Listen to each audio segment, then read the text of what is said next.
Hello, I'm going to show you how to use Zoho CRM. So first of all, create your Zoho CRM account. Customize the CRM system like modules, pipelines, templates, customize your homepage.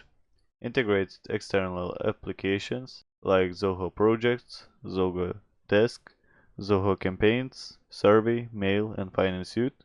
Also, you can integrate third-party applications like HubSpot and Salesforce. Import and add data. You can click on Browse and select the data you want to import. Also, you can configure automated workflows.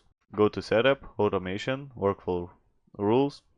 When Create Rule is selected, from there, select the module from the drop-down that the workflow will apply to add and enter a name and description.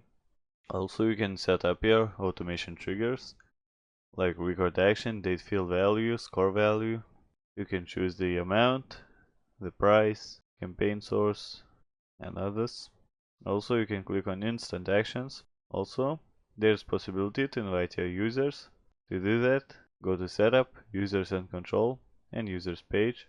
Enter the information and click on Save. Also, you can learn Zoho CRM feature usage, and that's it.